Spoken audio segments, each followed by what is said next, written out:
Ah!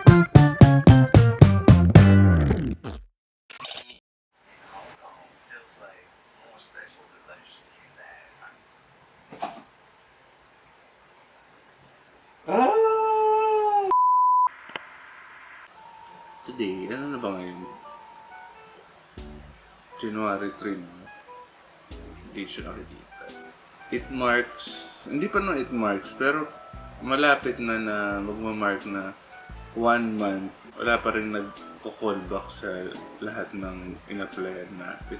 Wait, out of context siya. Pero last month kasi, bago matapos yung 2024, naghanap talaga ako ng trabaho, as in, ginawa ko lahat ng makakaya ko bago matapos ang taon. And, ayun. Pero that's for another vlog.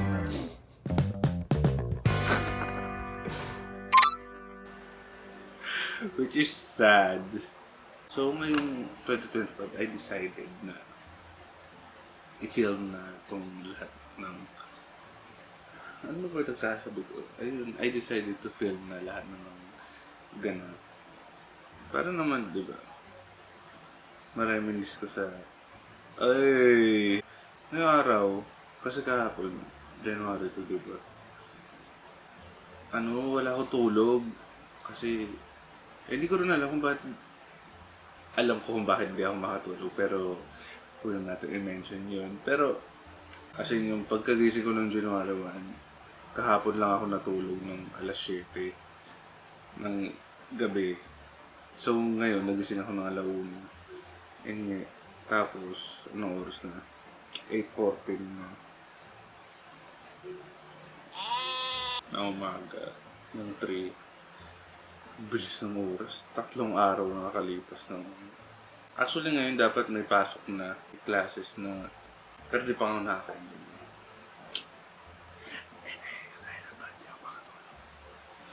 Anyways, today... Ano gagawin ko ngayon? Wala. Plano kong gumawa ng portfolio kaso inaantok ako.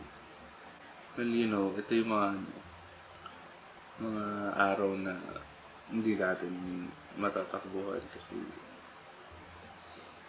you know, iniisip natin ang future and laging negative yung naiisip natin. Hindi pa nahihirap na hirap ako kasi wala akong makausap. Wala rin naman akong gusto sa atin. Sino kakausapin ko? Wala.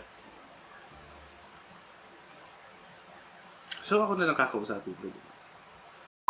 Nung New Year, nung 31, meron kasing naging viral sa TikTok yung kakain ka sa ilalim ng table ng 12 na grapes. Though alam ko naman na dati yun dahil doon sa modern family, si Gloria kakain ng 12 na grapes para sa New Year. So, each month of the year, so 12. Ay, wala akong wish. Alam ko meron na ako ganito.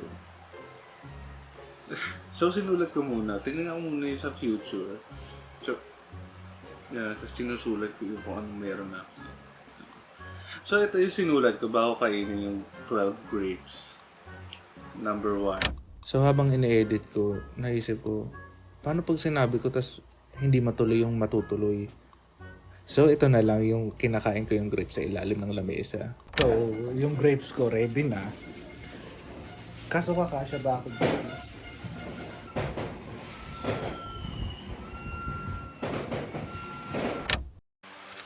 Okay, 07 na.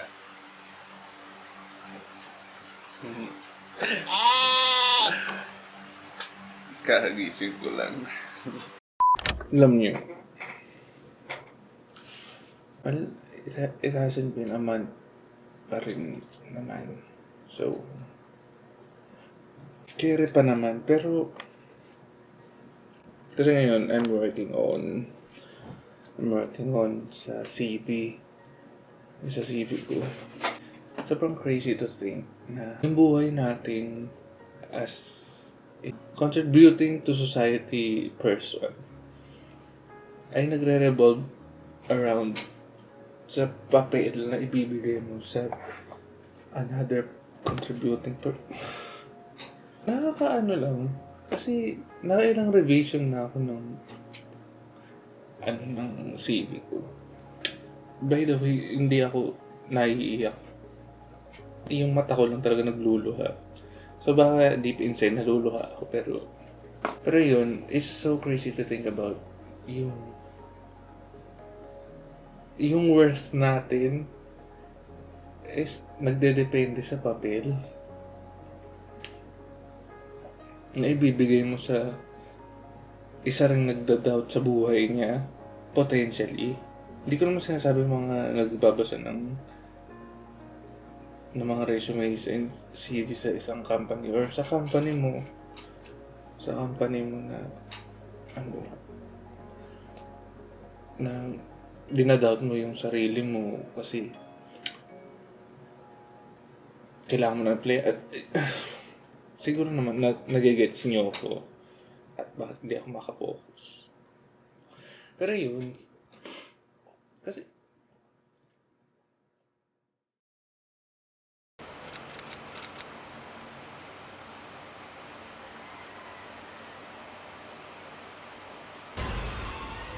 ayan, good. Hindi ko masasabi morning na kasi hindi na morning. 11 na. Ang ironic na kagabi sinabi ko lang yung mga mangyayari ngayong taon. Tapos 4 o'clock ako nagising. Though to be fair, Sabado naman ngayon.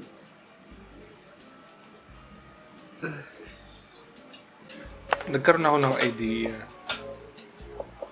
It's either a bad one or maybe a good one. Ako my idea is from the start is a bad one. So, naisip ko, i-stream kaya natin lahat ng pinagagawa natin. And yeah, gumawa ako ng stream. And wala namang nanood. Ay, hindi. Meron naman. Pero parang isa lang yata. I don't know. Ayun. Ang ending ng unang linggo ko this 2025 is catching up with my fuck up. Nag-rhyme yun na. Pero alam mo yung feeling na gumigising ka na lang kasi kailangan mo. Hindi dahil yung gusto mo. Yung tipong nakatapat ka sa salamin tapos nag-aayos. Pero wala ka talagang gana umalis ng bahay. Sasabihin mo, okay pa to. Pero alam mong hirap na hirap ka na.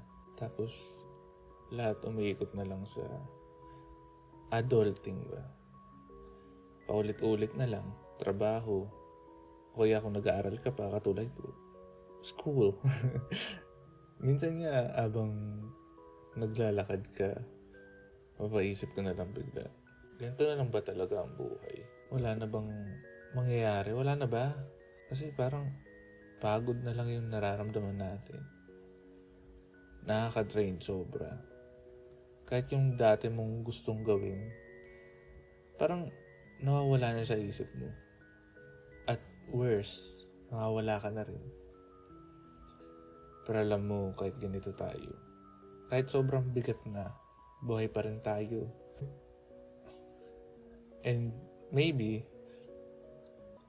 kahit hindi natin nakikita, kasi ako hindi ko rin nakikita may dahilan kung bakit nandito pa tayo. Nandito ka pa. Kaya, kahit isang hakbang lang siguro, kahit mabagal, kahit sobrang bagal, kahit bukas, kasi baka bukas, worth it na.